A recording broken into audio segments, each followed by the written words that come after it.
자, 삶이라는 것 참 어렵고 속상하고 절망을 느낄 때도 많고 무엇보다도 나이가 들어갈수록 허무감이 깊어집니다.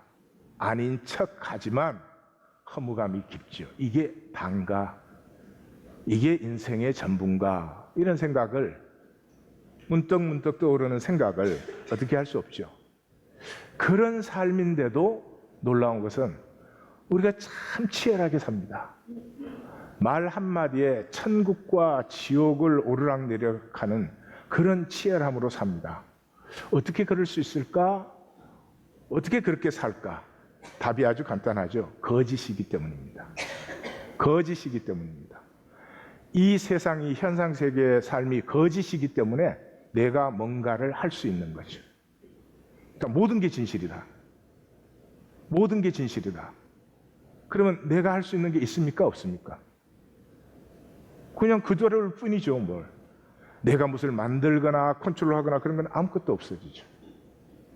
이렇게 치열하게 사는 삶이 거짓이기 때문입니다. 이것이 하나님의 섭리인데요. 여기에 여러 가지 의미가 들어있지만 만약에 우리가 아직 성숙하지 못한 상태로 하나님 나라의 백성이 되지 못한 상태로 모든 게 진실이라면 이 세상은 어떻게 될까요?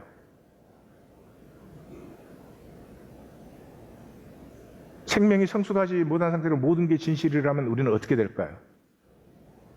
여기가 지옥이죠. 뭐 살아남을 사람 없을 거예요. 다 서로 죽이니까. 거짓이니까 미워도 아닌 척, 속상해도 괜찮은 척, 그렇게 되는 거죠. 하나님 나라가 임하기 전에 모든 게 진실이 된다면 그것이 지옥이 뿐만 아니라 성경이 하는 말은 우리 중에, 우리라는 건 인류 중에 많은 사람이 하나님 나라의 백성이 되지 않은 채로 영원에 들어가게 된다. 누구든지 다 영원해요. 우리는 하나님의 생명을 받았으니까. 그러나 그 하나님의 자녀가 아닌 사람들의 영혼은 사랑이 없는, 그러니까 그 자체가 참 저주고 지옥이겠죠. 하나님의 자녀들은 우리 앞에 시편에서 보셨지만 서로를 희생하니까, 서로가 자신의 생명을 나누니까 그게 이제 천국이 오고 그렇죠. 자, 이 시편 39편은 무엇보다도 이 거짓이 에고로 사는 우리에게 아비의 사랑이라는 거죠. 아비의 사랑이라는 거죠. 이미 조금 느끼셨겠지만 만약에 우리가 다 진실로 산다 그러면 이거 뭐 남편 아내 사이에도 여러 번 죽였을 거예요. 자, 여기에는 일단 39편이 말하는 것도 보시겠지만 일반적인 의미도 있죠. 하나님께서 이 현상세계를 창조하셨어요. 그리고 이 현상세계는 거짓으로 이루어지도록 섭리, 허락하셨습니다. 그 가운데는 이런 것이 있죠. 만약에 우리는 이제 하나님의 생명을 받았으니 이렇든 저렇든 영원한데 영원한 천국에 들어가는 사람은 그 뭐 문제가 되지 않지만 영원한 심판과 저주에 들어가는 사람은 또 하나님에게 할 말이 있죠. 하나님, 내가 이제 하나님 날 창조해달라고 했습니까? 아니, 하나님 멋대로 창조해놓고 하나님이 어떻게 나를 심판하십니까? 그렇게 할 수 있죠. 그래서 이 거짓의 세상에 우리가 살기 때문에 이 거짓의 세상에 사는 동안 우리가 마음대로 합니다. 여러분, 부부 관계에서 무슨 일에서 심지어 이 교회 나와서 하시는 생활에서 내 마음대로 안 하는 거 있습니까? 내 마음대로 안 하는 거 있어요? 마음대로 하죠. 그랬기 때문에 심판의 자리에 섰을 때 그 마음대로로 그 억겁의 순간들, 사실은 영원 같은 순간들이죠. 그 영원의 순간에 내가 하나님을 선택할 수 있었음에도 불구하고 나는 항상 나의 욕심을 따랐다, 나의 거짓과 허상을 따랐다 하는 것을 부인할 수 없습니다. 그러면 두 가지가 이루어지죠. 첫째는 하나님의 심판이 어려워지는 거죠. 두 번째는 그 자체로 우리는 이 삶의 결과를 받아들일 수밖에 없게 되는 것이죠. 그래서 요한계시록의 마감 부분에서 하나님의 심판은 어렵다는 말이 수없이 반복되는 이유가 바로 거기에 있습니다. 자, 이 거짓 속에는 세 가지의 허상이 들어있어요. 첫 번째는 마음대로의 허상이에요. 하나님이 우리를 창조하실 때 창세기 1장 다스림의 권세를 주셨죠. 그거 취소한 적 없습니다. 그래서 우리가 다 마음대로 살아요. 마음대로 사는데 그 마음대로 사는 걸 가지고 우리는 뭘 선택했어요? 선악과를 선택했어요. 나 중심으로 선과 악을 내가 구분하는 거죠. 내 세계죠. 거기에 나는 절대 권력자입니다. 내 성질 건드리면 불쾌하죠. 이게 절대 권력자니까. 그래서 내 마음대로 사는데 그것은 좋은데 이 선악과의 그 내가 중심인 삶의 문제는 그게는 창조성은 없고 파괴성밖에 없어요. 날아가는 새를 떨어뜨릴 수는 있는데 새를 창조 못해요. 여러분, 대부분의 우리 관계를 보십시오. 뭐 부부 관계를 예로 듭시다. 가장 일반적인 관계니까. 남편과 아내로 만나서 잘 살고 행복하자고 만났잖아요. 그러면 우리는 완전하지 못하니까 we're not perfect. 그러면 서로의 약한 점을 서로 품어서 둘 다 아름답게 표현하고 행복하고 그런 행복한 가정에서 자녀가 자라면 얼마나 좋겠어요. 근데 우리는 우리 마음대로 그렇게 쓰지 않습니다. 내 마음대로 돼야 된다는 거죠. 부부 사이에도 내 마음대로. 왜냐, 그럼 내가 생각하는 게 맞게 보이거든. 삶이 다 허무하잖아요. 왜요? 가치 창조를 안 했으니까요. 가치 창조를 안 했다는 말은 가치를 파괴한 것입니다. 나는 그런 적이 없는데 아닙니다. 가치를 창조하지 않았으면 허무한데 종노릇을 분명히 한 것이죠. 두 번째 허상은 설마의 허상이에요. 이거 다 알아요? 오늘도 제가 39편 말씀드리면 이해가 다 갈 것입니다. 그러나 살지는 않죠. 왜? 나는 예외인 것 같아요.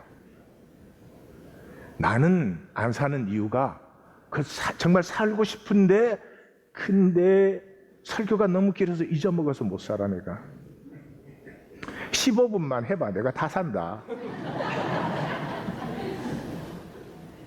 이걸 나르시즘이라고 해요. 나르시즘. 나르시즘은 언제 생기느냐? 엄마 뱃속에 있을 때 엄마하고 나하고 하나잖아요. 그러다가 애가 태어났어요. 그럼 엄마하고 나하고 분리됐지만 이 아이는 엄마와 내가 분리됐다는 걸 아직은 모르죠.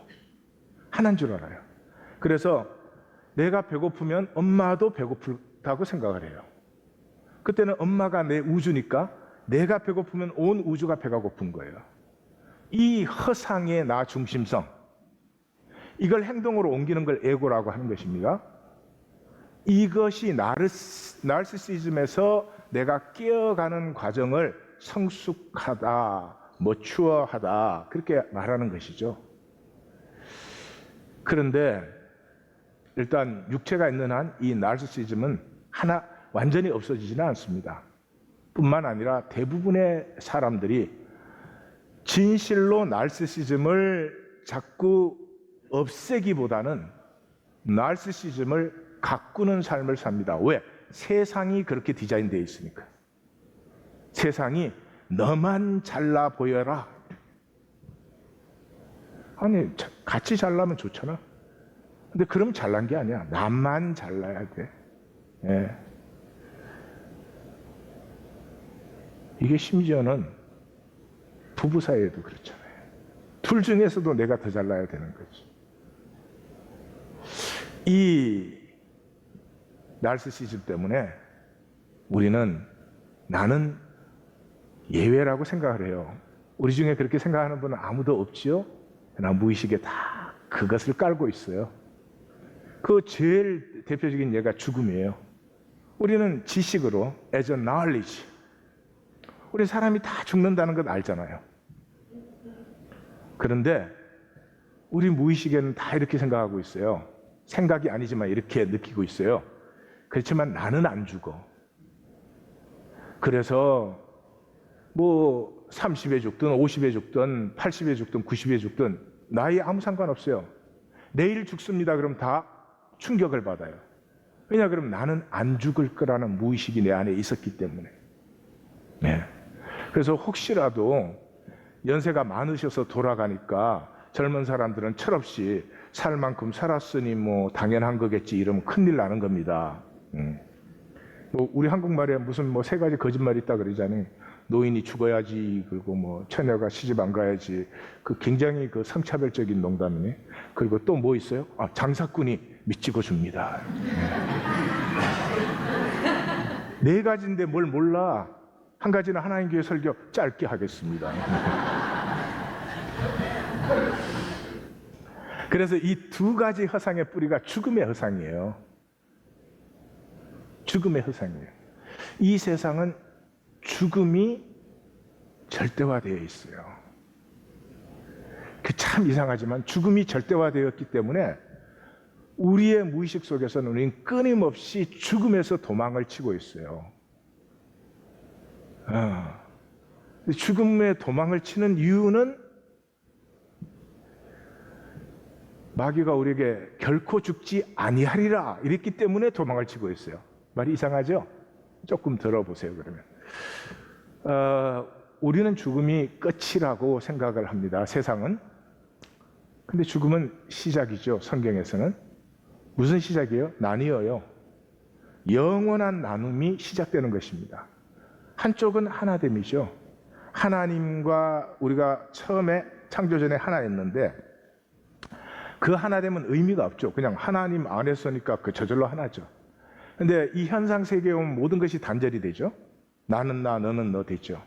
이 현상 세계를 거치면서 중심의 진실과 자원함으로 내가 주는 그리스도시요, 이렇게 해서 하나가 되었을 때 그 하나됨은 의미와 가치가 있죠.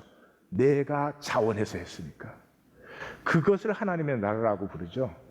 근데 끝까지 또 하나 되지 않기를 원하는 사람 사실은 훨씬 더 많죠.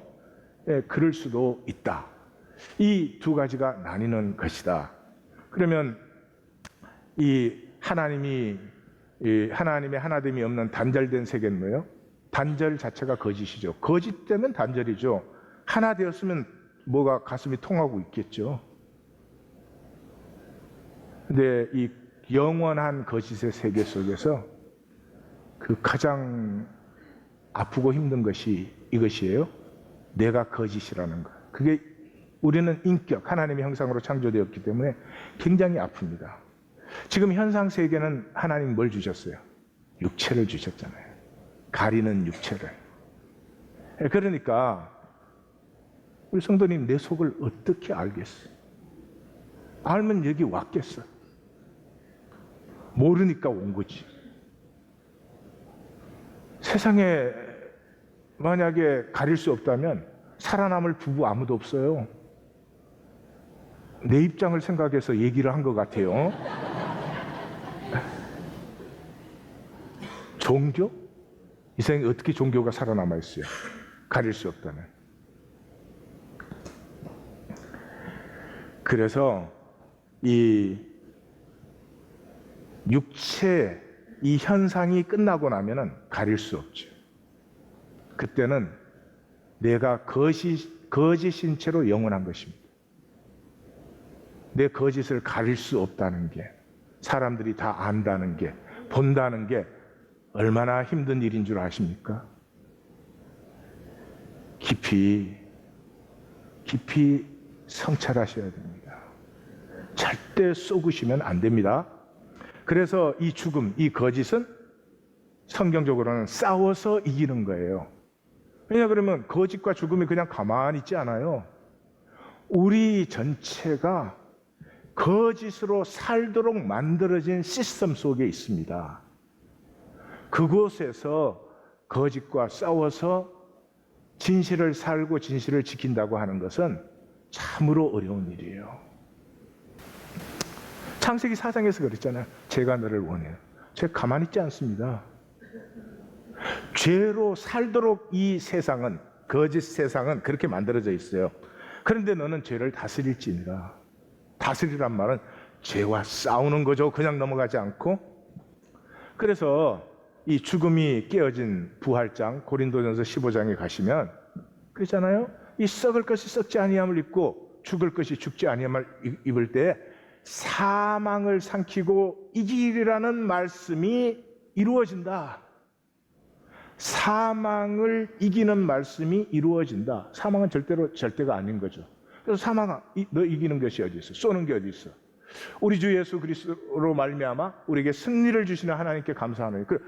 예수 그리스도로 말미암아 우리에게 승리를 주시니 이 말씀을요, 종교로 듣는 사람은 예수님이 승리를 주시니까 우리는 이제 입 벌리고 하고 있으면 되겠구나. 그렇게 또 거짓으로 만들어요. 아니, 승리를 주신다면 싸우는 거죠. 예. 자, 우리 한국 축구팀이 월드컵에 우승할 수 있는 가능성이 충분히 있다. 열심히 연습할까요? 지화자 놓을까요? 열심히 합니다. 왜요? 소망이 보이잖아요. 소망이 보여야 돼요. 소망이 안 보이는데 설교 들으면 뭐합니까? 성경을 알면 뭐합니까? 모든 비밀을 깨달아 알면 뭐합니까? 소용이 없습니다. 그 마귀가 어떻게 우리에게 속여놨어요? 결코 죽지 아니하리라 그랬잖아요. 여러분, 그게 안 죽는다는 그런 말이에요? 아니죠. 결코 죽지 아니하를 믿는 순간에 삶의 절대성을 잃어버려요. 말이 이상합니까? 예를 이렇게 들어보십시오. A라는 사람이 있는데 3개월밖에 못 삽니다. 3개월밖에 못 삽니다. 그 사람 3개월 평소대로 이렇게 우리 사는 것처럼 살까요? 아닙니다. 전혀 달라집니다.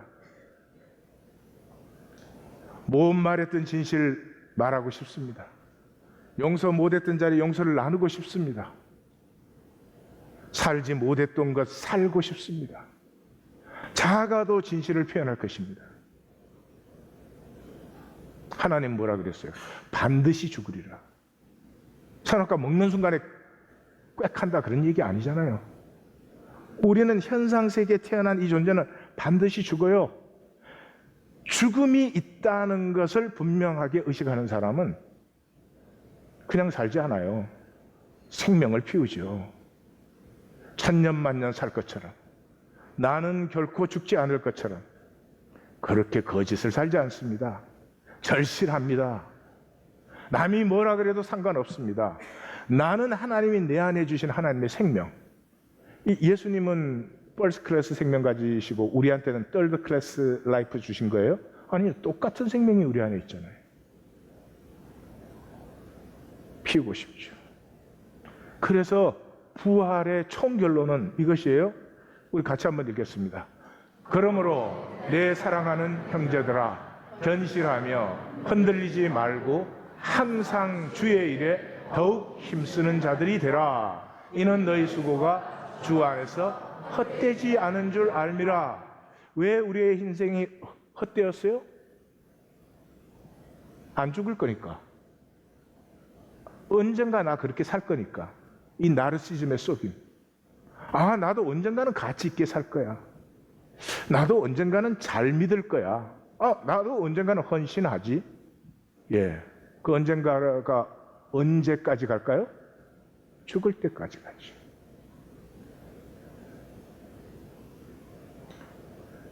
인생의 문제가 무엇이었어요? 허무 아닙니까? 이 마귀에게 쏘아서 결코 죽지 아니하리라. 그래서 이 귀한 하루하루를, 여러분, 하나님의 형상으로 창조된 우리가 하루를 가치 있게 정말 보람 있게 한번 살아보세요. 그 기쁨이 얼마나 다하겠어요. 어려움이 많을 거예요. 그래도 드디어 이제 내 존재라는 게 뭔가 자랑스럽고 떳떳하고 존재한다는 것에 어떤 가치도 느끼실 거예요. 근데 그거를 그냥 떠내려 보내요. 그래서 인생의 문제가 뭐라고 합니까? 성경은 정신토록 땀 흘려 수고하는데 가시덤불과 엉겅퀴를 거두는 거죠. 허무에 굴복하고 썩어짐에 종로로 탄다. 향방 없는 달리기 허공을 치는 주먹질이었다.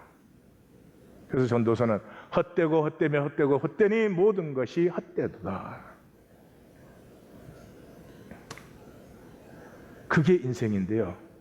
죽음의 권세가 끼어지면서부터 어떻게 됐어요? 너희 수고가 주 안에서 헛되지 않은 줄 알미라.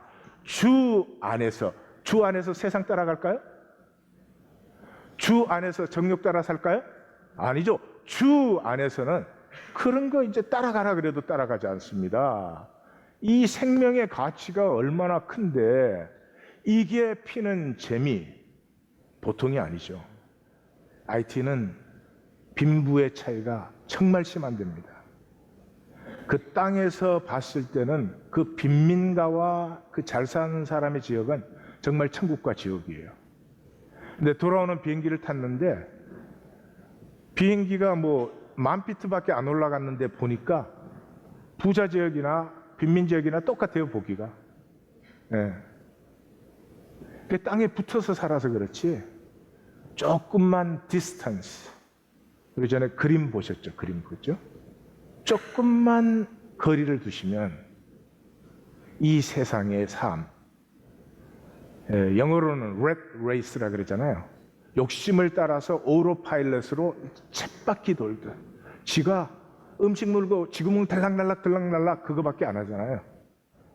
그런 삶이다. 그러면 우리는 상당히 섭섭하지만 사실은 우리 인생을 4분짜리 패스트포워드로 만들면 저렇습니다.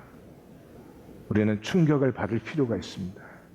우리는 정말 충격을 받을 필요가 있습니다. 나르시시즘과 에고에서 깨어나는 것은 간단한 문제가 아니기 때문에. 그러면 시편 39편으로 들어가 보시겠습니다. 네 단락으로 나뉩니다. 단락의 의미는 뭐 누가 읽어도 분명하죠. 1절에 3절 말을 안 하려니까 열불이 난다.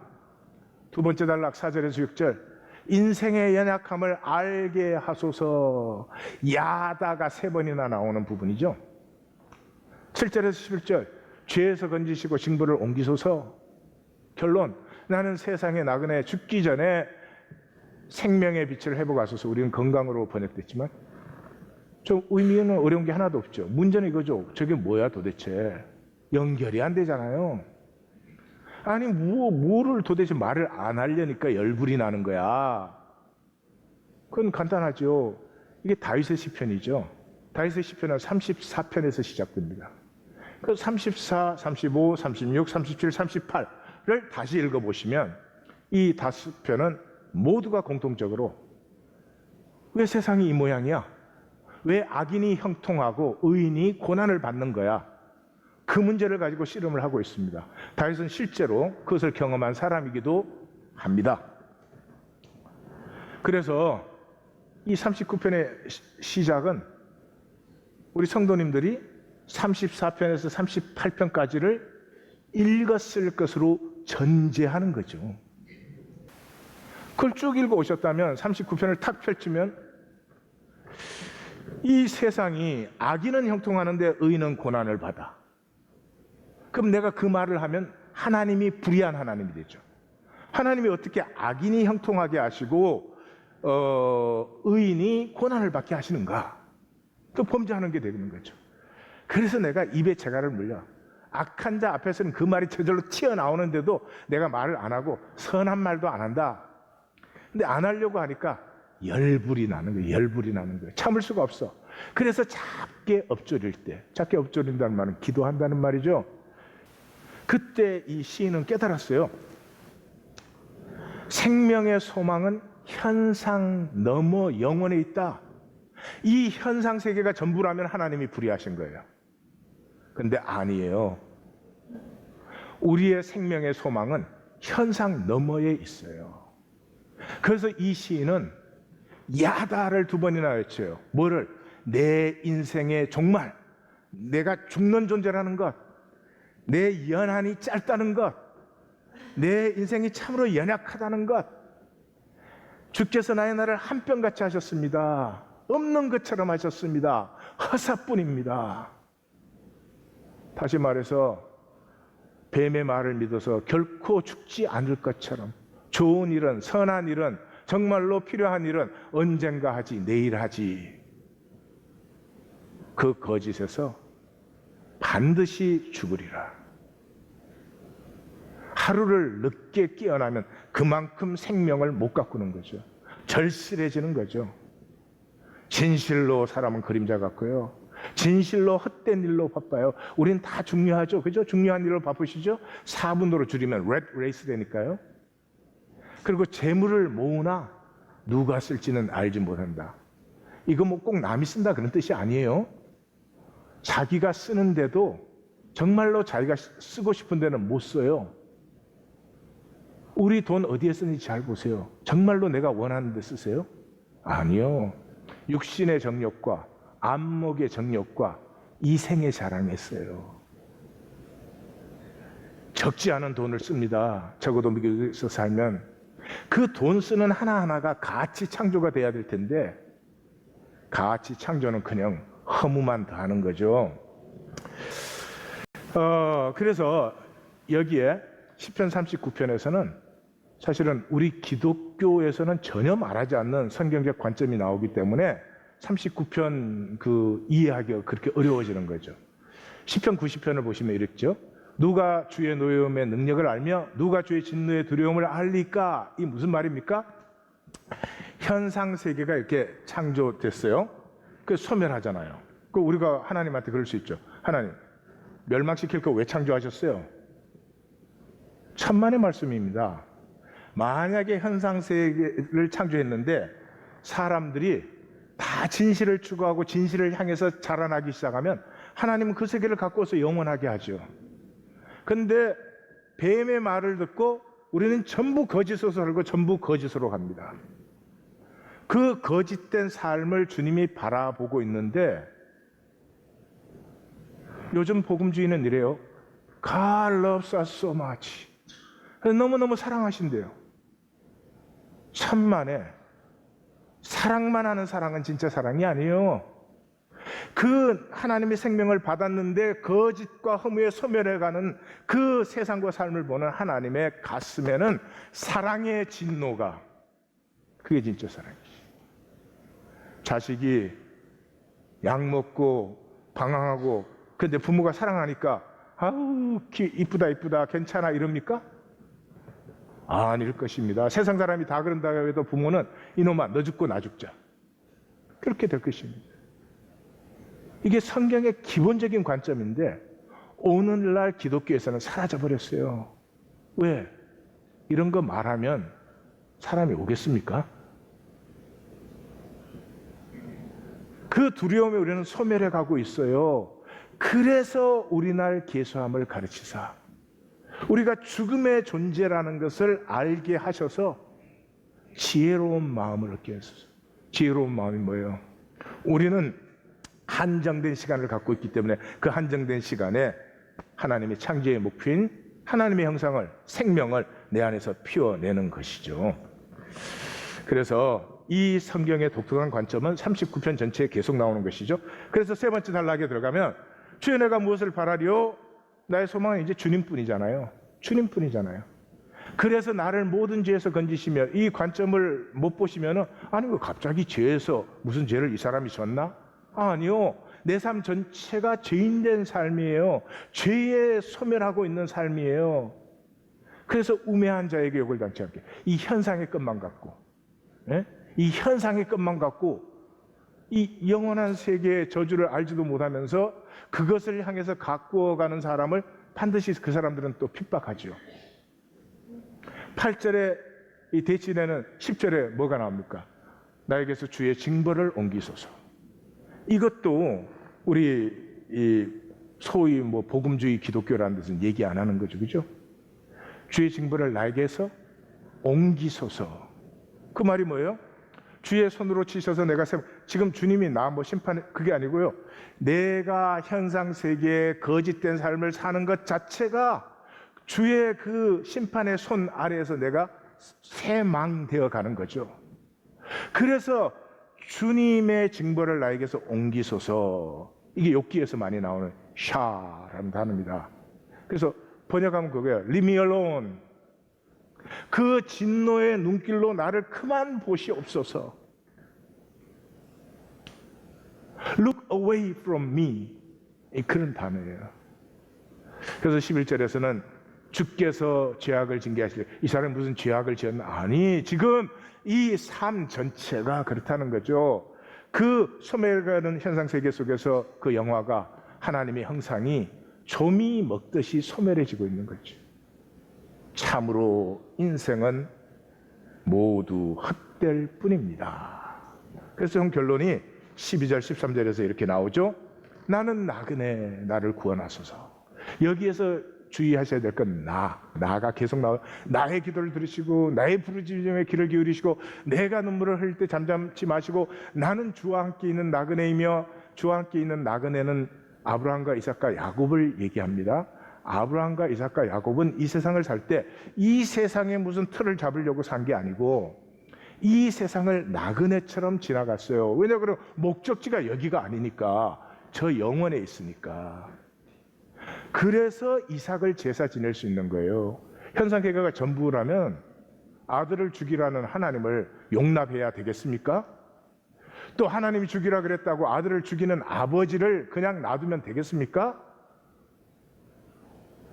그게 초월이 되는 이유는 현상세계가 전부가 아니니까. 그래서 나의 모든 조상들처럼 나도 떠도나이다. 뭐 방랑한다는 뜻이 아니고요. sojourning, 이 세상을 나는 나그네 여정으로 지나갑니다. 그래서 삶은 그래서 요한일서 2장 15절, 16절, 17절을 보시면 이렇게 되어 있어요. 우리 저를 따라 한번 해주십시오. 이 세상이나 세상에 있는 것들을 사랑하지 말라. 누구든지 세상을 사랑하면 아버지의 사랑이 그 안에 있지 아니하니, 그 안에 있지 아니하니, 그 안에 있지 아니하니. 남편이 아내도 사랑해. 근데 옆집 좀 예화가 그러니까 용서하고 들으십시오. 옆집 아줌마도 사랑해. 그 아내 기쁘지? 남편이 사랑해 주니까. 그래요? 아니지. 그럼 가짜지. 사랑은 그럴 수 없어요. 하나를 사랑하면 다른 것은 사랑하지 않는 것이죠. 세상을 사랑하면서, 이 기독교의 문제는 세상을 사랑하면서 하나님도 사랑한다고 생각을 해요. 그걸 가능하게 만들어줘 버렸어요. 그래서 우리가 참 깨어있지 않으면 안 됩니다. 그런데 이 세상에 있는 모든 것이 뭐예요? 육신의 정욕과 안목의 정욕과 이생의 자랑이에요. 그거 외에 더 있습니까? 육신의 정욕과 안목의 정욕과 이생의 자랑 외에 이 현상세계의 삶에 다른 게 있습니까? 없어요. 근데 그것이 아버지께로 온 것이 아니에요. 어디로부터 왔어요? 어디로부터 왔습니까? 세상으로부터 왔어요. 그럼 세상은 뭐 한다 그랬죠? 소멸한다고 그랬죠. 그걸 위해서 살고 같이 소멸하는 거죠.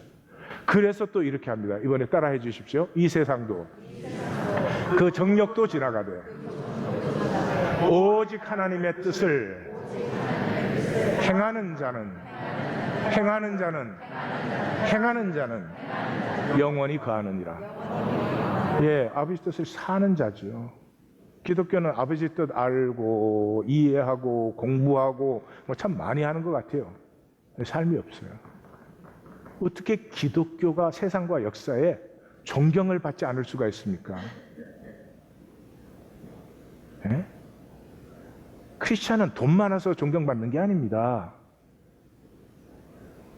그 삶이, 이 세상에 사는데 이 세상에 속하지 않음이 보여요. 왜? 목표가 여기 있지 않으니까. 그 믿음을 오늘 우리 자신도 부끄러워하는 믿음으로, 얼마나 안타까운 시대입니까? 우리가 정말로 깨어있기를 원합니다. 삶은 본향을 향해 나그네로 사는 것이에요. 본향은 어디에? 하나님. 우리 모두가 하나님 안에서 다시 하나가 되는 거죠. 옛날 하나님 안에서 우리 다 하나였는데 그 하나는 진짜 하나는 아니죠. 그냥 자동적으로 하나죠. 그래서 이 현상세계를 창조하심으로 모든 것이 단절이 됐죠. 나는 나고 너는 나 됐죠. 그 단절된 나로서 내가 자원하여 하나님께로 돌아올 때, 이러면 벌써 성경을 읽으시는 분은 탕자가 생각이 나요. 옆에 분에게, 난 그 전에 생각했어요. 자원해서 돌아오는 거죠. 이게 어마어마한 거예요. 예. 자, 이제 마지막 포인트로 들어왔습니다. 이 39편의 시편 기자는 마감을 할 때 이 짧은 마감인데요. 12절 13절에 나를 8번 합니다. 나를 8번 외칩니다. 나의 문제가 돼야 됩니다. 저한테 설교 듣고 가지 마십시오. 저한테 39편이 이런 시편이구나 알고 가서 또 어디 가서 또 아는 척 그런 거 하지 마십시오. 나의 문제가 돼야 됩니다. 내가 이렇게 살고 있는데 이래서는 안 되지. 나의 문제가 돼야 됩니다. 박완서 씨의 나의 가장 나종진인 것 하는 그 소설에 그 아들이 이제 그 데모 그냥 따라갔다가 죽잖아요. 그날로부터 이 엄마가 민주투사의 엄마가 돼요. 막 연설하러 다니고 막 붕붕 떠가지고 막 합니다. 그러는데 어느 날 자기 친구 그 아들이 교통사고가 나서 식물인간이 됐어요. 의식은 있는데 몸은 하나도 못 움직여요. 그래가지고 자기 친구를 찾아갔는데 동창을 그 아들 때문에 파파 할머니가 돼 있어요. 그래서 너무 불쌍하다. 차라리 죽지. 저렇게 돼가지고 저 엄마도 고생이고 아들도 고생 막 이러면서 이제 들어가요. 딱 들어갔는데 움직이지 못하니까 살은 점점 찌고 계속 같은 자세로 누워있으면 욕창이 생기니까 그 엄마가 그걸 이쪽으로 저쪽으로 이렇게 뒤집어지는데 너무나 힘드니까 자기가 좀 돕겠다고 손을 대려 그러니까 그 아들이 눈을 부릅뜨고 막 건들지 말라는 거죠. 아무것도 안 하고 있으면 영안이 열려요. 예스. 저 여자 무슨 생각하는지 누워있지만 다 압니다. 그 순간에 그 엄마와 아들이 부딪히는 눈빛을 만나요. 그 순간에 허상이 그냥 딱 드러나 버리는 거예요. 자기 아들은 죽었는데 죽은 아들 갖고 자기는 민주투사의 엄마야. 뭐 하는 짓이야 지금. 울음을 참고 집에 돌아왔는데 안방을 열고 들어가서 문을 닫자마자 통곡이 터집니다. 한참 울고 나서 눈을 이렇게 떴는데 갑자기 모든 게 뜨악해졌다. 아파트 평수 늘리려고 갑자기 그게 뜨악해지는 거야. 내가 무슨 짓을 하고 산 거야? 도대체 뭐를 하고 산 거야? 이 뜨악함이 와야 됩니다. 예배는 뜨악함을 만나는 데죠. 요즘 예배는 뭐예요? 설교 듣고 가는 걸 예배라고 합니다. 정말 한심한 일이죠. 여기에 또 하나의 허위가 있습니다. 허상이 있습니다. 동일시의 허상. 피에르 브루디에라고 하는 프렌치 철학자며 사회학자인데요. 이분은 굉장히 시골 산골의 우체부 아들로 태어났어요. 근데 파리 고등사범학교를 들어갑니다. 그 당시에는 20세기 초반이군요. 1930년이니까. 있을 수가 없는 일이에요. 그런 일은. 거기에는 신분이 로얄해야 되고 등등등인데 하여튼 굉장히 천재인데 그 길을 들어갔습니다. 이 아이가 학교를 들어가자마자 깨닫습니다. 프랑스라고 문화가 똑같지 않아요. 계급 간의 문화가 달라요. 근데 계급 간의 문화가 다른데 그거는 뭐에 의해서 달라지냐? 돈에 의해서 달라져요. 이분은 이제 Theory of Capital, 그래서 자본이라는 말을 썼는데 돈에 의해서 달라져요. 그래서 돈 때문에 필요로부터의 거리가 결정된다. 이게 무슨 말이냐 그러면 똑같이 아파트를 샀어요. 근데 돈이 없는 사람은 내가 어떻게 아파트를 샀냐 그걸 맨날 얘기해. 돈이 있는 사람은 아파트를 사가지고 그걸 어떻게 장식할 거냐를 얘기해. 옆에 말, 난 장식파야. 네. 음식도 그래요. 이 한쪽은 어디에 가면 싸고 푸짐하게 먹는다. 다른 쪽은 어디에 가야 분위기 있고 매너 있고 서비스 좋은 데서 먹을 수 있다. 이렇게. 예, 우리 큰애가 이제 결혼을 하겠다고 우리 며느리 아이를 데리고 왔을 때 우리 궁정한 성도가 이렇게 몇 마디나 한다가 그러더라고. 너네 집은 음식을 퀄리티로 먹지만 우리 집은 퀀티티로 먹는다.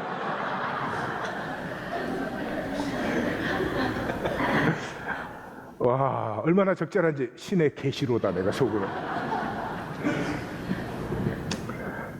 여기까지 이해 가시죠? 이 사람 책이 어렵다 그랬는데 사실 어렵지는 않아요. 이 계급 간의 문화 때문에 이 세상 삶이 뭐냐? 높은 계급의 흉내내기가 됐다는 거예요. 그래서 이분은 그 당시에 설문이라는 게 없을 때 노동자들, 빈민들에게 설문을 했어요. 노동조합이 좋으냐 싫으냐. 근데 놀라운 결과가 나왔어요. 빈민들이 다 싫다 그랬어요. 지금 노동조합하고 달라요. 20세기 초반의 노동조합이라는 건 자본가가 노동자를 마음껏 학대하고 어뷰즈할 때예요. 그러니까 빈민이라면 노동조합이 당연히 좋아야 되는데 빈민들이 오히려 안 좋다고 하는 거예요. 왜? 부자 계급이 그렇게 대답을 하고 말을 하니까. 나도 그렇게 말을 하고 그렇게 대답을 한다는 거죠. 그래서 사람은 욕심을 따라 살아요. 욕심과 소망은 반비례해요. 욕심과 소망은 반비례해요.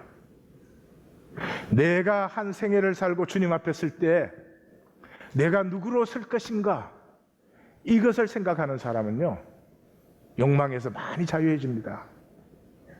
근데 결코 죽지 아니하리라 이 거짓말을 가지고 사는 사람은 소망이 없기 때문에 욕심밖에 없어요. 좋은 건 다 가져야 돼. 자기는 좋은 말만 들어야 되고 뭐 이런 거죠. 그래서 자기가 정말로 싸워야 될 실존의 문제. 실존의 문제 그럼 말이 어렵습니다. 내 존재에 대한 문제는 회피해버리고 생각도 안 하는 거죠. 자, 이 거짓에서 이 거짓 현상 세계에서 자유하려면 봄이 열려야 돼요. 봄이. 예, 그래서 봄이 열린다는 말이 무슨 말이냐 그러면 Kingdom of the world and the kingdom of God. 이 세상 나라와 하나님 나라는 이쪽에 있고 세상 나라는 이쪽에 있고 그런 게 아니죠. 세상 나라는 이런 현상이죠. 보이는 현상이죠. 하나님의 나라는 이런 현상이 나타난 본질이죠. 이 꽃이 이렇게 각각 아름답게 핀 것은 이 꽃들에게 생명의 원리가 안 보이지만 있기 때문에 이렇게 한 거죠. 그러니까 킹덤 오브 더 월드 세상 나라와 하나님 나라는 사실 함께 있는 것입니다. 함께 있는데도 이 현상 세계의 거짓에 속은 사람은 현상밖에는 못 봐요. 본질이 보이지 않습니다. 하나님 나라가 보이지 않아요. 왜? 예수님이 그렇게 말씀하셨어요. 거듭나지 아니하면 하나님 나라를 볼 수 없다. 거듭나면 본질이 보여요. 그래서 뭐 이 보이는 세계, 육신의 정력, 안목의 정력, 이생의 자랑 만들려고 미쳐서 돌아다니는 이런 일을 그 렛 레이스를 하지 않습니다. 구약의 중심도 이거잖아요. 무리바에서 광야 여정이 무리바에서 시작해서 무리바에서 끝나죠.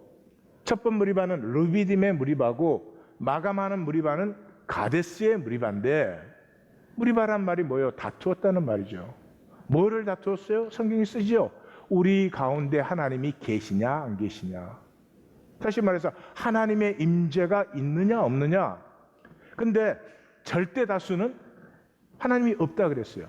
하나님이 본질을 못 보면 현상밖에 안 남죠. 그러니까 이 광야에 고생하는 상황밖에 안 남은 거예요. 그래서 10번을 불평을 했어요. 10번은 상징적인 거죠. 10번을 불평을 했어요. 근데 그 본질 세계를 본 사람. 하나님이 우리를 광야로 끌어내신 것은 약속의 땅으로 인도하시려는 것 아니냐? 어떻게 그걸 의심할 수가 있느냐? 참 소수였다는 것을 아셔야 됩니다. 그래서 임재와 봄이 열렸다는 말과 제자도, 신약의 제자도 벳세다의 맹인이 눈뜨는 얘기로 시작해서 바디메오 맹인이 눈뜨는 얘기로 마감하죠. 그래서 제자도의 핵심이 봄에 있다. 바울의 얘기로 하면 눈의 비늘이 벗겨져야죠. 이게 일어나지 않으면 그냥 거짓을 수용해요. 이 거짓은 그냥 거짓이 아니고 이 현상의 시스템을 절대화시킨 거짓이에요. 현상의 시스템이 절대화가 되면요, 우리가 무기력해져요. 왜 그런 줄 알아요? 분노를 빼앗겨버려요. 분노를 빼앗겨버려요. IT에 가면은 제일 먼저 느껴지는 게 분노예요. 이 프랑스가 식민지 해가지고 뭐 여러 가지 이유가 있지만 제일 중요한 건 프랑스가 식민지 해가지고 저 나라 저 사람들 저렇게 만든 거 아니에요. 그럼 지금 프랑스가 그 돈을 엄청나게 내놔야 돼요, 배상을. 한국은 일본 보고 뭐 배상해라 이런 얘기라도 할 수 있지만 여기는 그 얘기도 못해요. 유럽이 잘 되지 않아요. 끝을 보세요. 미국 흑인들에게 얼마나 못된 짓을 했는데 잘 될 것 같아요? 끝이 안 좋아요. 미국이 소망되시면 안 됩니다. 세상을 사랑하면 우리 안에 있는 하나님의 형상을 억눌러야 돼요. 우리 다 그렇게 살고 싶어요. 희생하고 나누고 용서하고 사랑하고 싶지. 우리 중에 미워하고 맨날 남의 거 훔치고 이렇게 살고 싶다 그런 사람 없죠. 그럼에도 불구하고 지금은 그렇게 못 살아. 억눌러놔요. 그리고 육신의 정욕과 안목의 정욕과 이생의 자랑이 전부가 되죠. 이 세상을 나그네로 살지 못합니다. 이 세상 시스템이 이미 나에게 절대화되어 있는 거죠. 자, 마감하겠습니다. 시인은 아까 제가 9절을 건너뛰어서 왔습니다. 9절에서 이렇게 말합니다. 내가 잠잠한 것은 하나님께서 이를 행하셨기 때문이라. 뭐를 행하신 걸요? 악인의 형통을. 악인이 형통하는 게 하나님이 허락하신 거예요. 무엇 때문에? 아비의 사랑. 하나님이 우리를 창조하셨어요. 우리가 창조해달라고 하지 않았죠. 그랬는데 허무하게 살다가 영원한 허무로 들어가면 우리보다도 하나님 가슴이 더 아픕니다. 그래서 그래, 너 나를 버리고 나와 하나 되는 것이 싫다면은 이 현상 세계라도 잘 누려라. 아비의 사랑이에요. 세상의 진실과 사랑으로 형통하는 사람은 있을 수가 없어요. 젊은 부자가 예수님 앞에 나왔습니다. 나는 율법을 다 지켰습니다. 그러니까 뭐라 그랬어요? 그래, 그럼 가서 다 나누어 주고 와. 율법 정신이 뭔데? 나누어 살자는 거 아니에요. 종교 제스처 가지고 자기는 다 했다 그렇게 생각했죠. 39편은 우리에게 선택을 강요하고 있습니다. 현상 세계의 종으로 살 것이냐? 영원을 사모하는 나그네의 길로 갈 것이냐? 나는 성도님들이 이 시시한 세상, 시시하지 않습니까? 뭐 번쩍번쩍하게 만들어놨지만 그 안에 있는 사람조차 행복하지 않습니다. 뭐 됐다고 큰 소리 치는 사람, 뭐 됐는데 존경할 만한 거 있습니까 정말? 야, 내 인생도 저렇게 살아야 될 텐데. 그런 거 있어요? 그런 시시껍적한 현상 세계에 우리 말씀의 사람의 수준에는 좀 그런 것 갖고 산다고 하는 게 아니지. 이렇게 영원을 사모하며 이 세상을 졸로 보는 위대한 이 시편 39편보다 더 위대합니다. 세상을 졸로 보는 나그네 길을 자유하게 걷는 성도들이 되십시다.